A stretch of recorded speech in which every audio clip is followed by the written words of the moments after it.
Right, guys, in this video, we're going to talk about how to solve some of these equations using logarithms. All right, these are the 5 problems we're going to do here in this video. So if you need to jump to any of those certain problems, if they look like one from your homework, you can feel free to do that down in the video player down below. All right. Anyway, let's jump into this first one, which says 2 times log base 5 of x equals 3 times log base 5 of 4. Right, and when you see a problem like this that has both, like in this case, log base 5s, what you're thinking is you probably want to try to cancel those if possible. So to do that first, we need to first make sure that it starts out as just saying log on one side and log on the other, meaning that I have to get rid of this 2 and this 3, and we know that we have the power rule that can bring those up as powers. All right. So when I do that here, I'm going to first have log base 5 of x squared equals log base 5 of 4 to the third. Okay, now I can cancel those because they're both log base 5s, and that's how they start, giving me x squared, and then on the right side, 4 to the third power, of course, is 64. Take the square root of both sides. X actually equals plus or minus 8. However, we're just going to say positive 8 because if I were to plug in a negative into my original, that would produce an answer that does not work. That domain, it's I think a domain error. Okay, so you get 8 for that first one.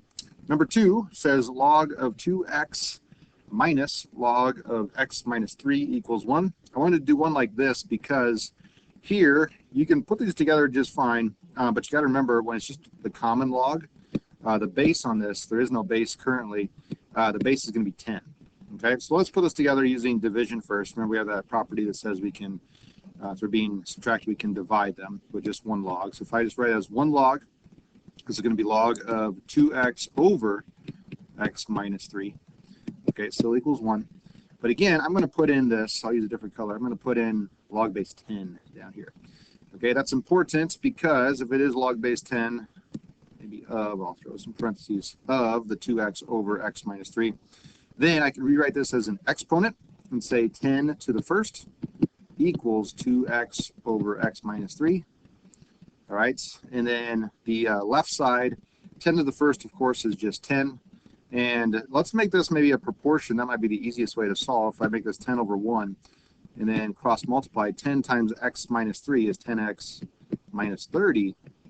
And then the other side, of course, 1 times anything is itself, so this is going to be 2x here. With a little bit of solving, we can subtract 10x on both sides and get negative 30. I'll come up here. It's a terrible arrow. Negative 30 equals negative 8x divided by negative 8, and we get 15 fourths. Both those are divisible by 2. Kind of an ugly answer there, but 15 fourths is what x is. All right. Number 3, this one says log base 5 of x plus 3 equals 1 minus log base 5 of x minus 1. Okay, similar to that first one where we're going to try to cancel the logs. However, I can't just do it right off the bat because of this 1 minus. And so it actually doesn't work to cancel those because of this 1 right here. So what I need to do instead is probably get the log base 5s to the same side. If I add those over, plus log base 5 of x minus 1 plus log base 5 of x minus 1 here and here.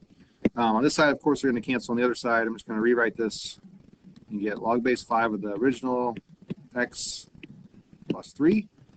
All right, and then plus log base 5 of x minus 1. Okay, now it's all equals, just a 1 is left right over here on that right side. Okay, what can I do with this now? Well, again, we have that rule that says when these are being added, we can put together as one log with multiplication. In other words, I could say log base 5, that would be my only log, of x plus 3 times x minus 1. Okay, it still equals 1. If I FOIL that out, well, you know what? Let's actually make this an exponent first. I'm going to say 5 to the first equals, and now I'll FOIL this, the x plus 3 times x minus 1. That would give us x squared negative x plus 3x minus 3. Put together your middles. So we have 5 equals x squared plus 2x minus 3. If we get this equal to 0 by subtracting the 5 over, now we're going to have x squared plus 2x minus 8 equals 0. And I'll come up here. And if I factor this, I think that can factor to be x minus, let's see, x plus 4, x minus 2. Minus 2. So x, if I set those equal to 0, x equals a negative 4. And x equals a positive 2. However, when you go to plug those answers back in, think about if any of those will give you negatives. And if I plug in negative 4 here, negative 4 plus 3 is a negative 1. It would also be a negative 5 over there. So that will not work. But the 2 does work. 2 plus 3 is 5. 2 minus 1 is still 1. So both those are positive. So the 4 doesn't, negative 4 doesn't work. Oops. But the 2 does work. So that'll be your only answer for this one. All right, number 4. This time there is no log. It just says 2 raised to the negative x equals 1.5. And we're going to use logarithms to help us out. And since I don't have a log, I have to take the log of both sides. All right, usually you want to do that when you see an x in the exponent right here, like we do. And so if I take the log of the left side and get log, terrible G, log of 2 to the negative x. And then since I did to that side, I have to do it to the other side as well. Log of 1.5. Throw that in parentheses maybe. Why does this help? Well, because I have that rule so I can take the exponent and bring it out front. Okay? So now it's going to be negative x times log of 2 equals still a log of 1.5. All right? Now remember, I'm trying to solve for x. And since x is being negative, x is being multiplied here, we can divide by log of 2 on both sides. Remember, log of any number is just another number. So this is going to give me negative x equals whatever that is. Let me throw that in the calculator really quick. When you do this, be careful. I'm typing in log of 1.5. I'm going to hit enter, and then I'm going to divide by log of 2. If you don't use parentheses properly, it will give you the wrong answer there. So we get 0.585. I'm going to round to 3 decimal places, I think, in this video today. All right, divide by negative 1, and of course I'll just make it negative. So x equals a negative 0.585. All right, so not the prettiest looking answer, but that is correct. Okay, the last one's going to be similar. And this one, again, there's no logarithms, but we have some x's in the exponents.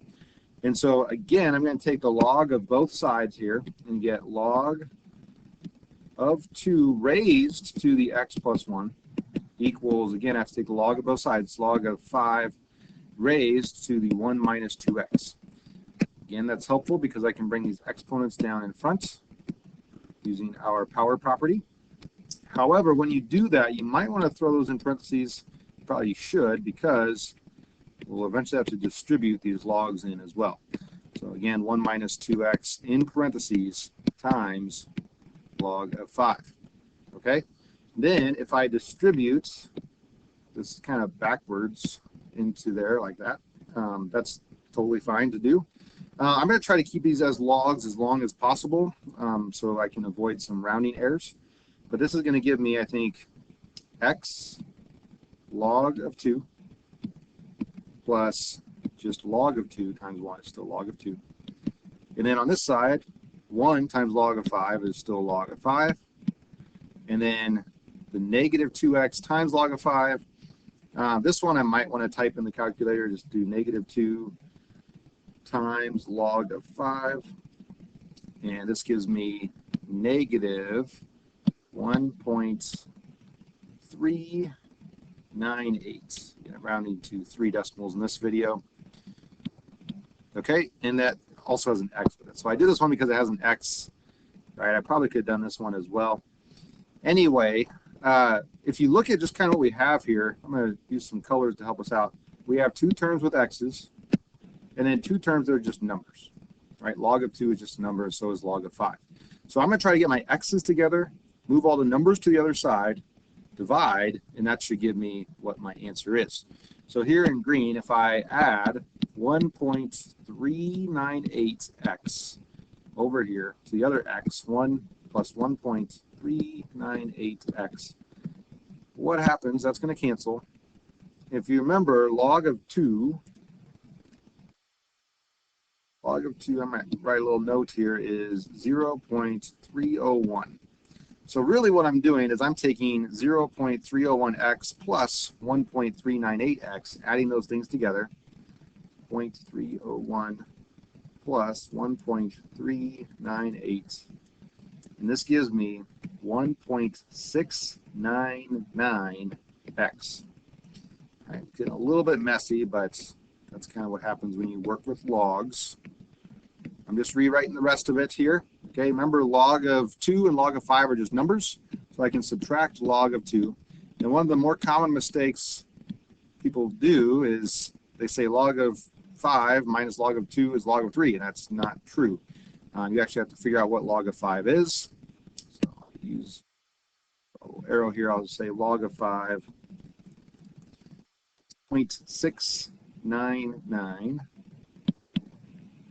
699, and log of 2 is 0.301.